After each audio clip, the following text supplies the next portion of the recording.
Hi, I'm Chris Lee, and this is Virtually Speaking. Joining us today is Paul Smith, one of the world's leading experts on organizational storytelling. He's one of Inc. magazine's top 100 leadership speakers and the author of 3 Amazon #1 bestsellers, including Lead with a Story, now in its 11th printing and published in 7 languages, as well as Sell with a Story and the 10 Stories Great Leaders Tell, in addition to Parenting with a Story and his newest work, 4 Days with Kenny Tedford. He's a former executive at the Procter & Gamble Company, and for the last decade plus has trained executives at the biggest companies in the world. Paul holds an MBA from the Wharton School of Business and is a 20-year veteran of P&G, where he worked mostly as the director of consumer and communications research for the company's $6 billion global paper business, where he led a research team across 4 continents. He also held leadership positions in corporate finance, manufacturing plants, and sales, working closely with major global retailers like Walmart, Costco, and Sam's Club. So please join me now with the amazing Paul Smith. Well, hello, Paul Smith, and thank you for joining me on Virtually Speaking. How are you doing today?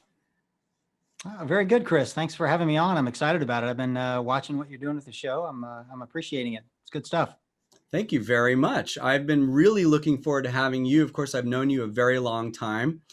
And of course, you're out there in Ohio right now, I believe. Is that correct?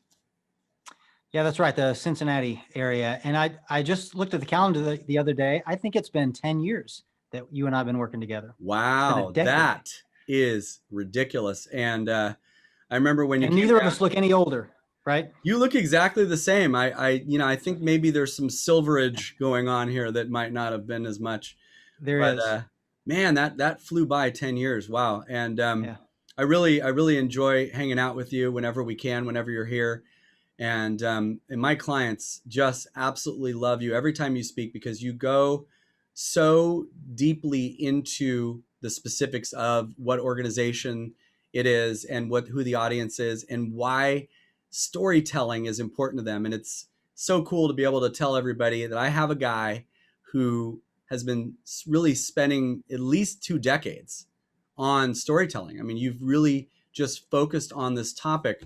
It's great when you can tell people somebody's really focused on one area of expertise for that long. And storytelling is just so popular now, and as a topic that people are thinking of. And I think it's because, it was kind of under the radar before, but now it's a lot more popular as something people are realizing they need to get good at. Is that right? Yeah, definitely. I mean, if you were to look back, 20 or 30 years ago, probably nobody was talking about this, and then 15 years ago, it was still fairly new. And 10 Right. years ago, when you and I started, it was, it's taking off a little bit, but it continues to grow in importance because people are realizing that it works, quite frankly. It works to communicate better with people. Absolutely. And you started really focusing on telling stories and storytelling, as it were, with products, really, right? At Procter and Gamble. Tell us a little bit about how you got involved in this topic area. Yeah, so I spent 20 some odd years of my career at the Procter and Gamble company, and so yeah, it's a big marketer of products. But I tell you honestly, the thing there that got me interested in storytelling was not the storytelling for marketing for products, but the leaders there who I admired the most. I mean, the CEO and chairman of the company. Some of the leaders I admired the most. It turns out they were just really good storytellers.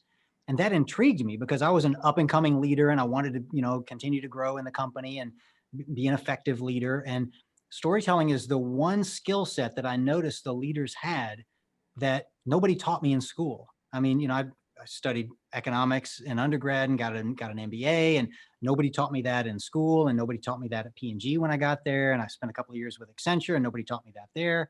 So, all the other things, finance and accounting and marketing and operations and sales, somebody taught me along the way. Mm-hmm. Nobody taught me storytelling. And that just frustrated me. As you remember, you and I had these conversations early on. That frustrated me so much. That's what led me to write that first book, Lead with a Story. That was my learning journey. I started interviewing CEOs and executives all over the world to figure out how they were doing it because nobody taught a class on it. So that's how I got started in it. Right. And that's so awesome. It was your passion and you needed to do it yourself. You learned how to do it and you learned more about it. And then you wanted to share that expertise because there really was a void for that. So Lead with a Story, such a successful book internationally, is really amazing because you're talking about leadership and how storytelling can be so important to leaders to use that as a tool to really get people to gravitate towards their ideas and buy in emotionally and emotionally connect with these things that they're selling or that they're trying to teach. So, but also there's that marriage of storytelling and what you did as an executive at P&G too, right? I mean, you were really trying to tell the story in a lot of ways of products on the shelf so that if somebody was watching a commercial or saw a product and the packaging, why would they gravitate towards that packaging? Why would they gravitate towards that product? To get people to move to action, right? Isn't that also a little bit behind where that came from you as well? Yeah, so I mean, certainly marketing companies like P&G have been doing that for decades, right? You can watch a television commercial that just has a list of the features and benefits of the product, and those aren't the most effective commercials. Whereas you watch a commercial, where a little kid comes running through the kitchen and spills his Kool-Aid all over the kitchen counter, and mom grabs the Bounty and cleans it up, and then he doesn't get a spanking because everything was okay. Right. That story is a much more effective selling vehicle. So yeah, the P&G has been doing that for a long time. It's that shift into using storytelling for leadership purposes that was the unique thing that I wanted to explore more. We've been doing it well for decades in marketing. I wanted it to tap into some of that same skill set for leadership and now in the selling arena. Yeah, and that was your second book was Sell with a Story, of course, the follow-up to Lead with a Story, another incredible book that anybody in sales or any leader should also definitely read. It has so much great tangible content and takeaways that people can use immediately. So tell us a little bit about really some of the teachings in Lead with a Story and how you do marry leadership with storytelling. How does that work? Do storytellers automatically become leaders? Do leaders need to be storytellers? And what stories are they telling? Yeah, good question. So I think if you observe the best leaders, I think you'll notice that they tend to be good storytellers. And that's what got me interested in the topic to begin with. But they're not telling stories all the time, right? I mean, that would just be weird, right? Nobody's walking around, all day long just telling stories. In fact, my research suggests that around 10 to 15% of the time, they're telling stories. 85 to 90% of the time, they're just talking like you and I are talking right now, or they might be giving a speech or having a conversation or conducting a meeting or something. But 10 to 15% of the time, so, 6 to 9 minutes out of an hour, a good leader might be telling a story. And these stories are only 2, 3, 4 minutes long, right? So out of an hour, you might tell 2 or 3 3-minute stories. But if you ask somebody a month later, hey, you remember that meeting with Paul and Chris on that day back in December? What do you remember from that?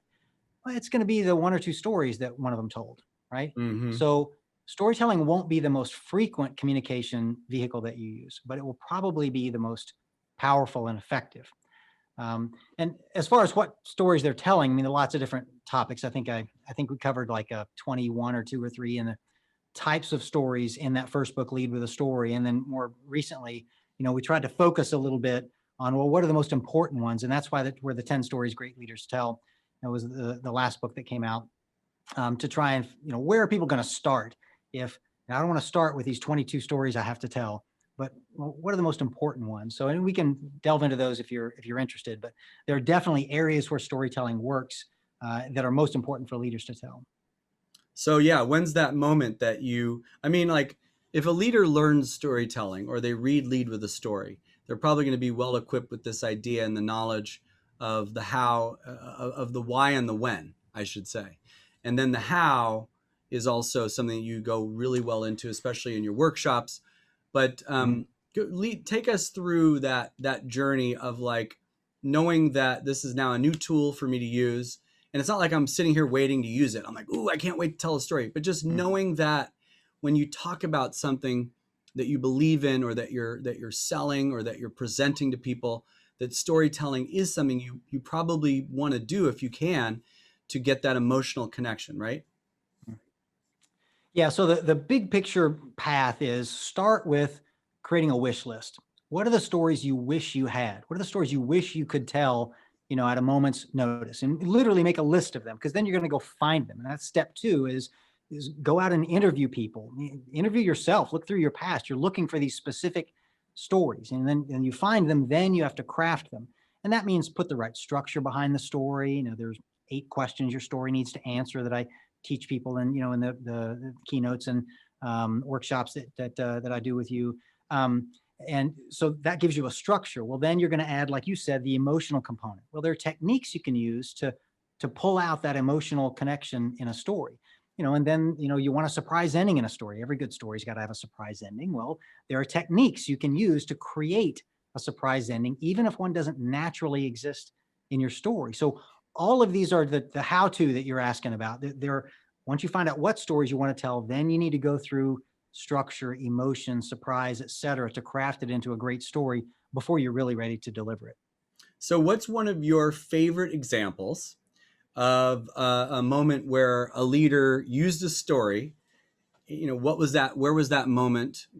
Why did they, need to or decide to use that story? And then what was the story, and kind of what was the result of the story being used? Let's see a real world use of this happening, if you will. Yeah, sure. Well, I'll tell you one that happened to me personally. So Okay. my wife and I, a few summers ago, we were at an art fair at Coney Island in Cincinnati, not the one in New York. Anyway, she was looking for a picture for our son's bathroom at home. Okay, so we were going booth to booth to booth, and we got to this one booth of this guy named Chris Guglielmello. Google this guy; he's amazing. He takes these mesmerizing underwater pictures of sea anemones and coral reefs and sharks and everything. Anyway, she's flipping through his pictures, and she just gets emotionally attached to this one picture that to me looked about as out of place as a pig in the ocean. Because Chris, it was a picture of a pig in the ocean, right? It's just ridiculous. Like, pigs don't swim, right? Pigs are not seafaring creatures. So the picture made no sense to me. I just thought it was stupid. Anyway, she just loved it. Anyway, the artist was there himself. So I got my chance to ask him a question. I was like, dude, what's with the pig in the ocean? And Chris, that's when the magic started. He said, oh yeah, Paul, that was the craziest thing. He said, that picture was taken off the coast of this uninhabited island in the Bahamas called Big Major K. And he said, apparently what happened was a few years earlier, some local entrepreneur decided to raise a pig farm for bacon, I guess. Well, anyway, he found out there was this uninhabited island where he could literally keep the pigs for free. So he's no dummy. So he keeps them on the free island, right? And he says, but look in the picture. And it's like this big picture. And he points and he says, look up there behind the pig up on the beach. What kind of vegetation do you see growing there? And I looked and I squinted and I said, well, the only thing I recognize up there is cactus. And he said, right, that's a problem. Pigs don't like cactus, right?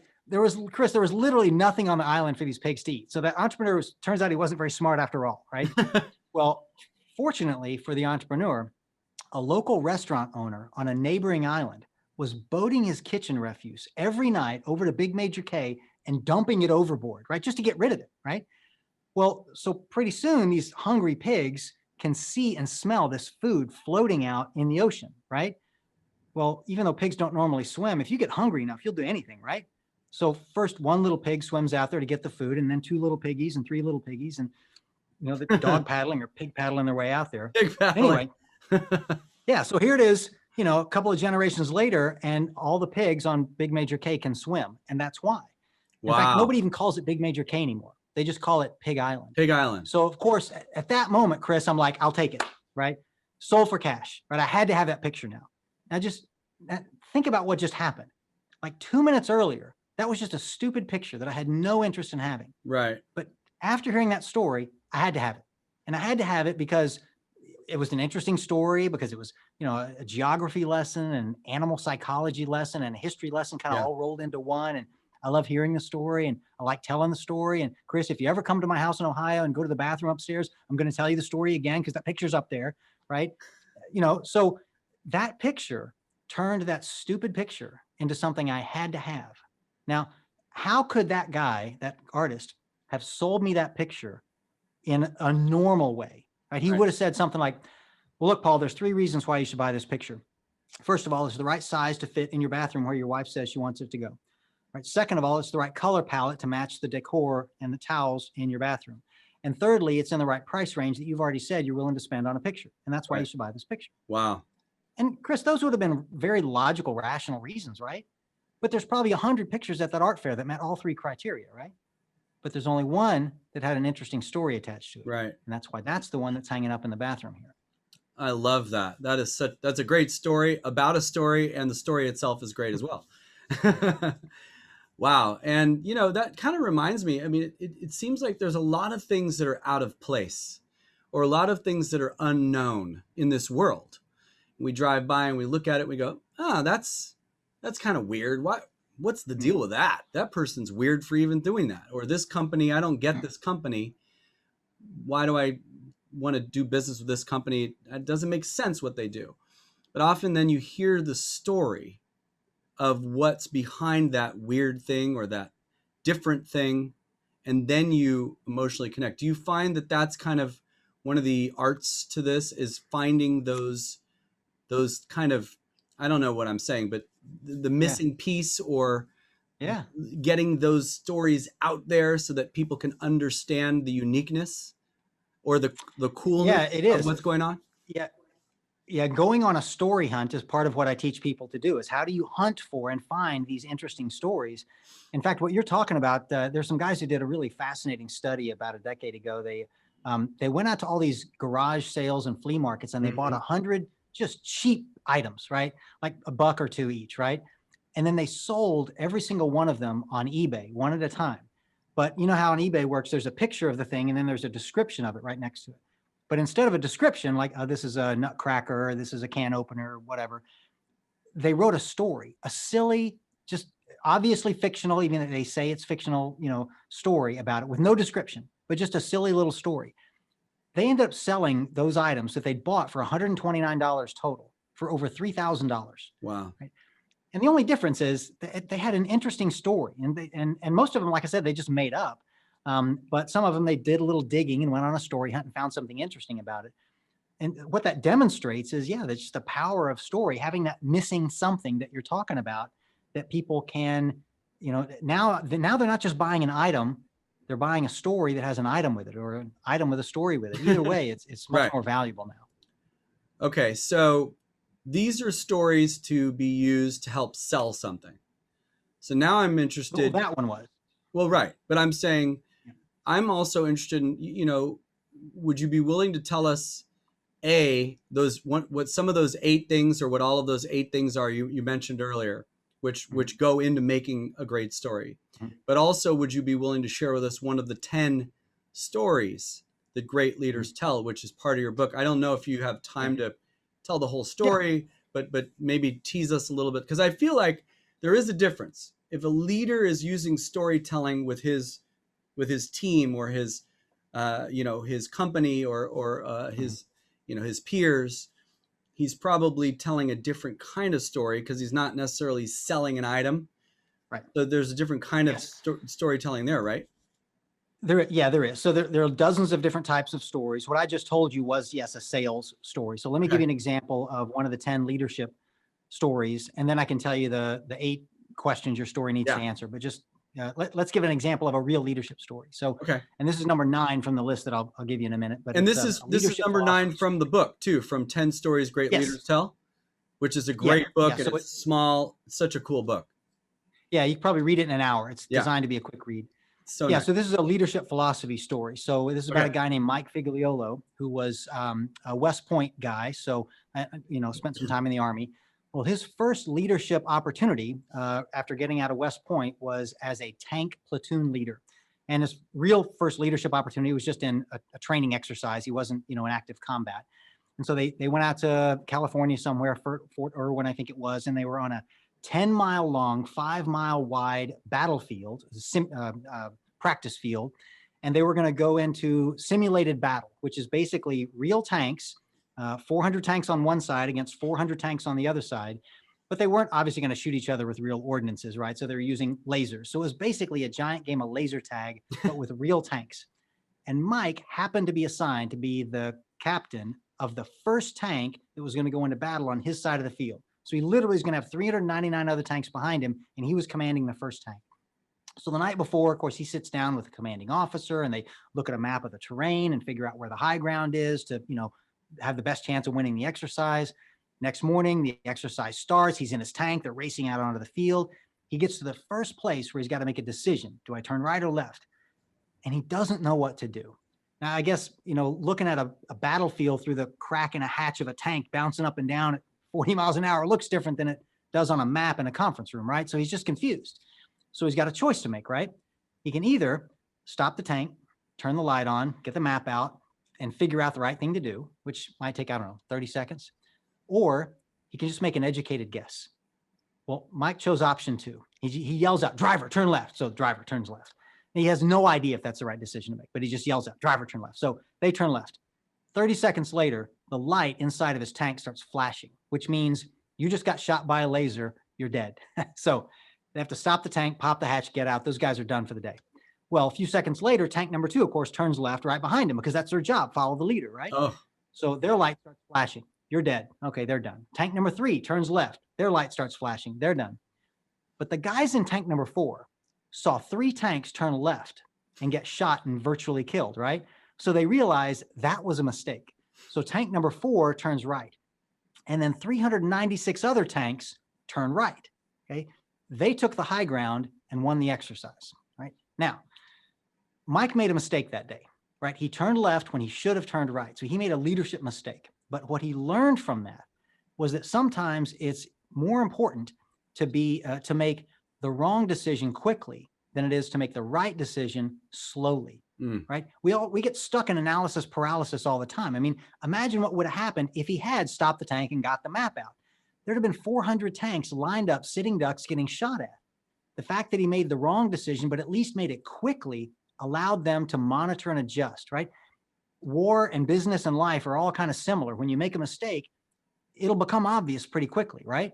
And then you can monitor and adjust. So today, he's a much more decisive leader than he would have been if he had not had that experience. And he tells that story to people when they start to work for him, when he hires somebody new at his company, when he gets a new client, whatever. He tells them that story to let them know what kind of a leader he is. He's a decisive leader, but he also is a forgiving leader. Like if you make a quick decision, but it's wrong, as long as you learn from it, he's a forgiving leader. Now, he could just tell people, hey, I'm a very decisive, forgiving leader. Well, what does that mean? Like, how do I know what that even means? But if he tells you the story, then you really know what kind of leadership to expect from him. So that's an example. And it also sets the example for the kind of leadership he wants from you, that he's expecting from his people. Right. So that's a leadership philosophy story, right? It has nothing to do with selling anything. It has to do with leading people. That's very cool. So once you've got your wish list filled out, here are the stories I want to have. I want a sales story. I want a leadership philosophy story. I could mention what the other, 8 stories on our list are if you want. Once you know what stories you are looking for, then you go on the story hunt to find them by interviewing your peers and people. Well, then you got to sit down and craft the story. And the structure of the story is probably the most important thing. And there are 8, it's pretty simple. There are 8 questions your story needs to answer in a particular order in order for the story to make sense and be compelling and lead to a change in behavior or opinion, which is what you're trying to do with leadership. So here are the 8 questions, right? First of all, why should I bother listening to your story? You got to answer that question first. You got to give people a reason to listen to your next 2 to 3 minute story, or they might not, okay? So once you've answered that question, you've earned the right to answer the next 5 questions. Where and when did it take place? Who's the main character and what did they want? What was the problem or the opportunity that they ran into? What did they do about it? And how did it turn out in the end? And that should sound like the natural flow of a story, right? Because it is the natural flow of a story. But if you're keeping track, there's 2 more questions, right? That's only 6. It didn't feel like 8. Yeah, that's right. So 7 and 8 are, what did you learn from the story? What's the lesson? And what do you think I should go do now? I, the person you're telling the story to. So that's your opportunity to make a recommendation. You need to buy my product. You need to start working harder. You need to whatever, whatever it is you're trying to get them to do. So that first question gets their attention. The next 5 questions tell the main part of the story. And the last 2 questions make sure that you accomplish your business objective with the story. So that's the simple flow of a typical business story. That's amazing. I love that. This is so cool. So you basically have mapped out and done the research on every element of storytelling. I mean, I don't think there's anybody else who But really has gone that deep on it.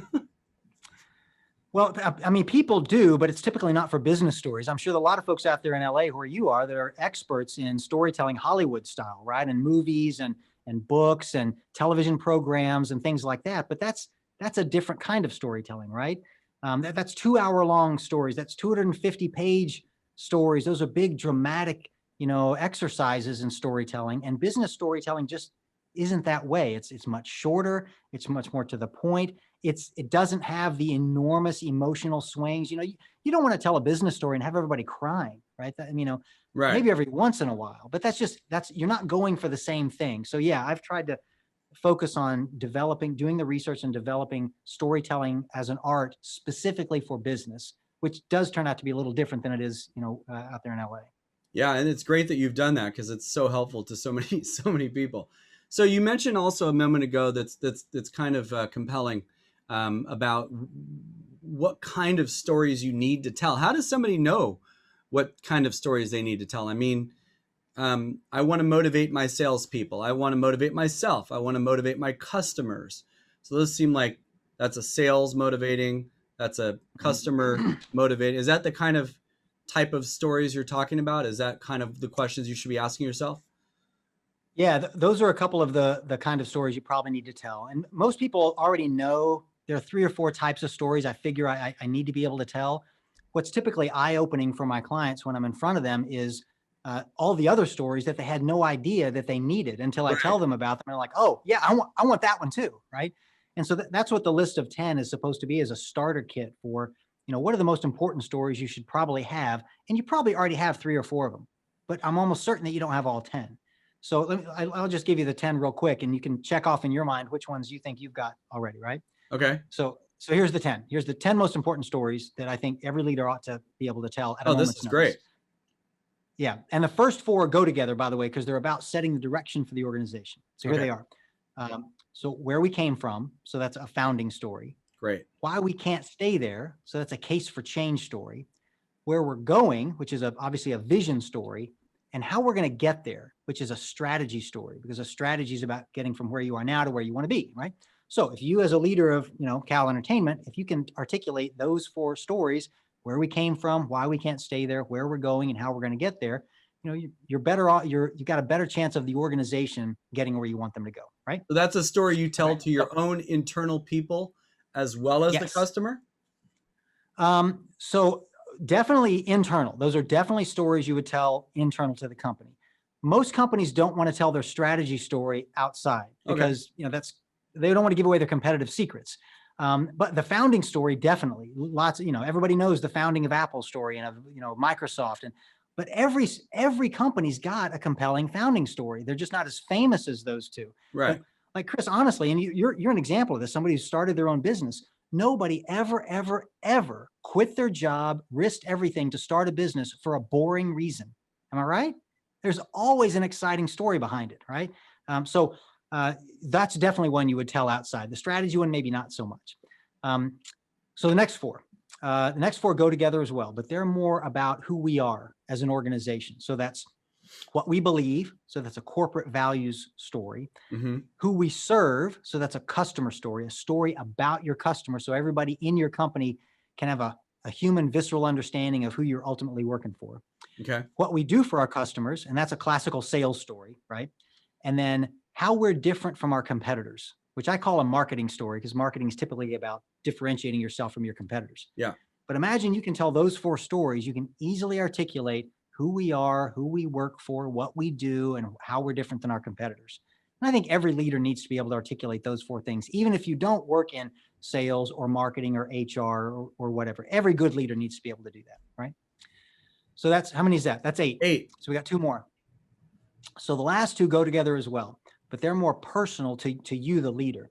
So that's why I lead the way I do. That's a personal leadership philosophy story, like the story of the guy in the tank that I told you. Right. That was his personal leadership philosophy. So that was Love number it. 9. Number 10 is why you should want to work here. Not you, but whoever you're talking to, right? So now that's a recruiting story. And I think those 2 are important because every leader's job is bringing in and attracting talented people to the organization and getting them to stay and follow your leadership, right? So, that's 10. Now, I think there are 20, 30, 40, hundreds of stories you probably need, but that's, I think, the starter kit. If you're going to start with storytelling, Amazing. it's hard to go wrong with that list of 10, I think. Would you agree? Yeah, 100%. And I love that you've done the research. You have the tools, you have the lists, you have the evidence, you have the takeaways. I mean, this is real stuff that you can do tonight. It's so cool. Um, and inside of those 10, you said a couple things that kind of lead to my next question that I know I wanted to ask you, which is about the future. We live in a crazy time right now where the whole world is affected by one singular event, this pandemic. Are you noticing that a lot of the companies that you're talking to and working with, and maybe even watching in the world that we live in, you're seeing companies maybe all kind of doing something similar? Is everybody kind of starting to tell the story of what 2021 and beyond is going to look like from their point of view? Or is that something that all companies should be doing right now? I haven't seen a lot of that yet. And I think it's because they don't know if we're done, right? Are we done with this year? Is this year over yet? It can't get over fast enough, right? But is next year going to be any different? And maybe things won't get better until the summer. So one thing I know that people believe, and that I believe, and you probably do too, is when we're finally done with this pandemic, there are going to be a lot of interesting stories Yeah. that we've seen. But I haven't run into a lot of people who are willing to tell what that story is yet because they don't think that it's over. And I think I agree. We don't know how the story ends yet, and it's usually frustrating to tell a story that's unfinished. So I think the jury's kind of out on what the story will be of 2020. Can you start thinking about what your marketing is going to be, though, as far as, obviously everybody's got to come together. Obviously everybody's gotten through diversity. Obviously everybody's got to think about new ways of doing things using new technologies, things using ways to use things that maybe they didn't use before, other tools to get their Yes. customers to engage. Yeah, that definitely needs to happen. And that is happening. And Chris, you and I are actually an example of that. I mean, a year ago, we wouldn't be doing this right now. We'd be on the phone with each other. We'd be doing other stuff. You'd be putting me on airplanes, every week flying somewhere. Chris, I hadn't got on an airplane since March 25th. What? Right? Yeah. All my engagements are like this. So you and I had to do what a lot of people had to do, which is pivot our strategy. Strategy had to change, right? You didn't have this fancy, the camera that you're looking at right now and that beautiful background. And you didn't have all that back. I didn't have this. Chris, I didn't have any of this stuff. Wow. Right? I had to go look at that. I had to go buy all this stuff, right? When all this hit. And that's what happens when the market shifts dramatically, is that you have to pivot. You pivot your strategy, you buy new things, make new investments. You've created this new virtually speaking show that you would have had no reason to create had it not been for this. So yeah, those things are happening, and I'm glad they are. Absolutely, indeed. Very cool. Would you be willing to share something that's been something that you've learned or something that was surprising to you in the last 6 months that relates to storytelling that you're hearing somebody has decided to do that you're working with, or an angle that maybe is new to you that really was exciting to you, or maybe it's a new territory that you haven't thought about as much? I feel like there's got to be something there, and I know I didn't prep you on this, so I'm totally putting you on the spot, but it seems like you've got something. That's all right. One big thing, and quite frankly, it both terrifies me and excites me at the same time. So with all of computer technology, of course, grows and grows by leaps and bounds. So there are people nowadays working with artificial intelligence to create stories. And it's not the kind of thing that I would have ever thought that a computer could do. And by creating stories, I mean, the computer creates the story, not that you're just writing a story, typing it into a computer. I mean, that the computer is actually creating the story. And when I first heard about this, of course, it terrified me because, like, wait a minute, I teach people to do that for a living. If computers are just going to do it, then Chris, I'm kind of out of a job, right? It's terrifying. It's like a drummer finding out that the drum machines are coming in. back in the Exactly. 80s. That's exactly what I felt like. And so I Right. thought, well, I got two options. I can just stick my head in the sand and hope that it never happens. Or I can, if it's, what is it? If you can't beat them, join them. Hmm. So I was asked to join the board of advisors of a startup company in Tel Aviv, Israel, that is creating this kind of artificial technology. So I figured, you know, I'm either going to be a victim to this or I'm going to be part of this wave. Right. And so I decided Smart. to be part of the wave. Now, I don't know if it'll ever come to fruition, but whatever happens, I'm going to be a part of it, Chris. So I don't want to get left behind. Well, you should be a part of it. I mean, you're probably one of the top few, maybe the top mind in the world on this topic, because you literally have spent every moment pretty much of the last 2 decades thinking about this stuff. So Yeah. that's pretty awesome. Yeah. And And that's why they asked me. Yeah. yeah, yeah, obviously, and it's great that working with you for all these years, to see that there are people all over the world, literally on every continent, who are aware of you, who love at least Lead with a Story, your first major book, and who want to hire you. So it's fun. It's fun to have a global personality like you that I work with. And speaking of these books, there's another book that we haven't talked about yet, which is 4 Days with Kenny Tedford. And this guy is amazing. And it's not the typical, it's not like a normal storytelling book that you've told in the past. It's really, in a lot of ways, you're telling his story. Is that right? Tell us a little bit about it. I represent him as well. I love him. He's such a lovable guy. So obviously it makes a lot of sense that, that you saw him, met him, and wanted to tell his story. So, but tell everybody a little bit about how that came to be and what the book's all about. Yeah. Yeah. Thanks. Yeah. Kenny Tedford is an amazing man. So Kenny was born deaf in both ears, partially blind in one eye, partially paralyzed on one side of his body, and with a significant learning disability. So he, cognitively tested about the third or fourth grade level, even though he's a full grown man. And I met him at a storytelling festival of all things, and when I met him, I just realized what an amazing human being he is. Because I mean, Chris, if that was me, if I was born with that many challenges, I think I'd be a pretty unpleasant kind of person, and that's putting it mildly, right? Yeah. And he's not. I mean, you know the guy now, but He's the these opposite. other people don't.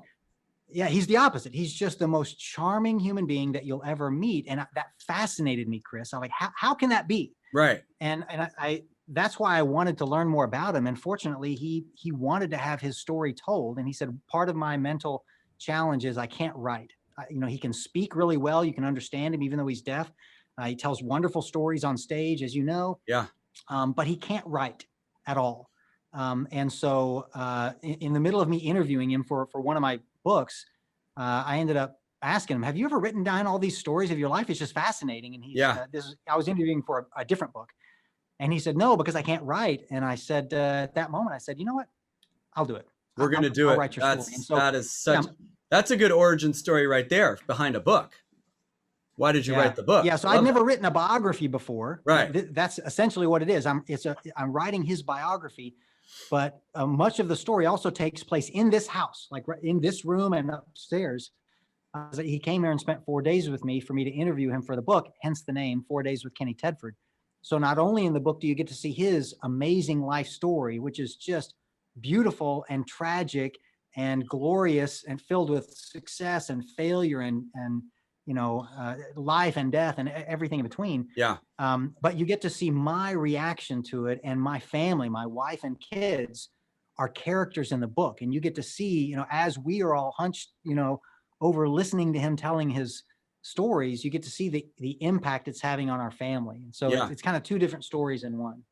Yeah, that's a very well put, and probably pretty compelling to people who are watching this. How a guy like that overcame. Do you find that if you were to go to any company on the planet, or you were to meet with any human being on the planet, there's got to be an amazing story there every single time? Is that right? You probably believe in that, right? I am convinced of that because, as you know, I've probably interviewed 300 or 400 now executives, CEOs, leaders, and sometimes just random people in 25 countries around the world for all of my books. And everybody I've interviewed, except maybe with one exception, has had an interesting story to tell. Now, some are more interesting than others, but I think probably 60% of the people that I've interviewed, at least one story about them has ended up in my book. And for a story to be book worthy, it's got to be really good, So, 40% of the people, they had an interesting story, but it just wasn't quite good enough that I thought my editor would really appreciate it in the book. But they all had interesting stories. So yeah, I agree. Everybody's got an interesting story, and some of them, worthy of passing along to the next generation in the form of a book. They just don't know it.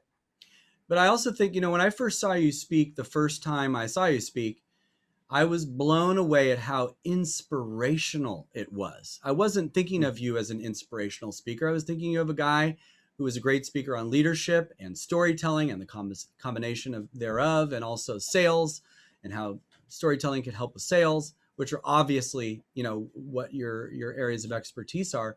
But it's also very inspirational. And it's almost like, those of us who are leaders, or those of us who are just worker bees and working hard at whatever job we have, and even people who don't have a job, who are just taking care of their family or their loved ones, a motivating factor, I think, in everybody's life on a personal level, I think is often to look at your story and say, where have I come from? How did I get here? And be appreciative of everything that's happened in the past has led me to this point, and being willing and able to forgive yourself for the mistakes you made, but also willing to look at everything that has been a mistake that you've learned from, right? I mean, I think that there's so many great stories that we can tell ourselves about ourselves, right? Yeah, in fact, those are some of the best stories to tell. In fact, I coach my executives that I'm coaching. Your failure stories, the things that happened to you when you maybe didn't respond the way you wanted to, or you didn't have the success that you wanted, are some of the best stories you'll ever tell. And the Right. reason is because if you tell that story, you're giving your organization the opportunity to learn from your mistakes so that they don't have to repeat the same mistakes. And everybody wants to work for that kind of a boss, right? A Yeah. boss who's willing to share his or her personal failures because they care more about your growth and development than they do protecting their own ego. And that's the hallmark of a great leader, I think. Yeah. And you can also be motivated by somebody else's overcoming adversity. But I think you can also look at your own story and motivate yourself. And, one of the stories that I really loved of yours that I heard early on, and that really hit me, was the story where you were giving a presentation, and you were really excited about it. And it was this, I think it was the CEO of Procter and Gamble, if I'm not mistaken. Mm-hmm. And it was a big moment for you, and you were giving your presentation, and the guy wasn't even looking at you, right, while you were talking. So you started to get a little offended during this. Am I wrong? Oh, no, it was the other way around. He was looking at me. He was not looking at my slides. He was not looking at the slides. He was looking at you. And you were like, all the time I spent on these slides. So tell us a little bit about that story and what it means, what it's all about. Because I love that. Yeah, that was A.G. Lafley. He was the CEO of Procter and Gamble at the time. This is probably back in the year 2000. And that's exactly what happened. It was my first time, as a junior manager, my first time to make a presentation to the CEO and the whole board. And I got 15 minutes into this presentation, and he had not looked at my slides once. In fact, the part I missed was that when he came into the room, there was a round table. It was very King Arthur of the round table-ish. Anyway, there's one place where the slides go, and he walked around and he chose the seat right underneath the slide. Yeah, so he couldn't see the slides, Chris, because they're behind him, right? But he chose that chair on purpose. And it just frustrated me because, like you said, I spent all this time working on this presentation. The least the guy could do was look at it, and he didn't the whole time. And I learned a really valuable lesson from that.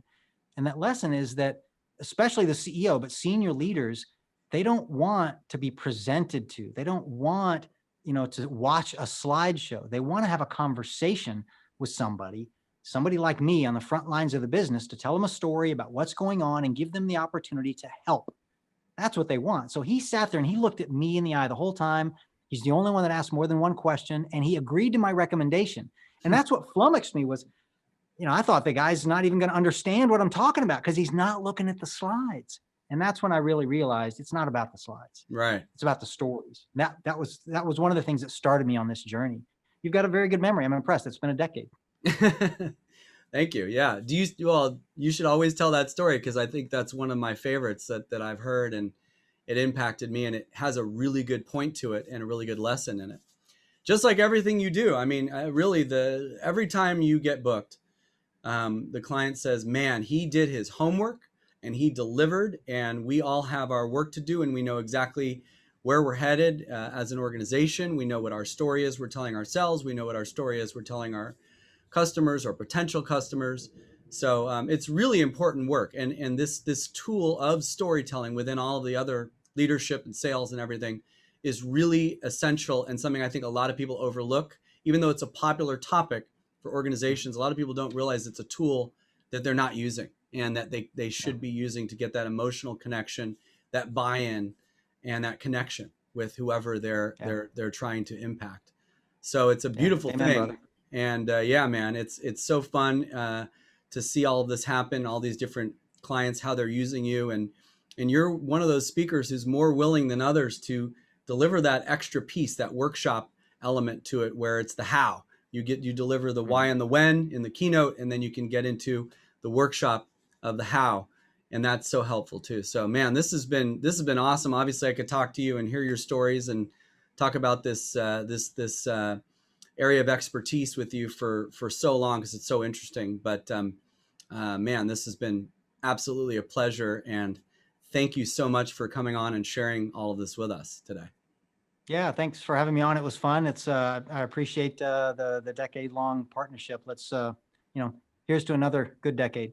Yeah, 2021 is going to be a good year to start off and kind of leave this 2020 behind. Hopefully we did learn some things, which is kind of the interesting thing about 2020 vision, looking back and resetting. And I think that's what a lot of people are going to do. So storytelling is going to be, I think, even more important than ever next year and into the next decade, as we define where we're all headed. So you're going to be really busy.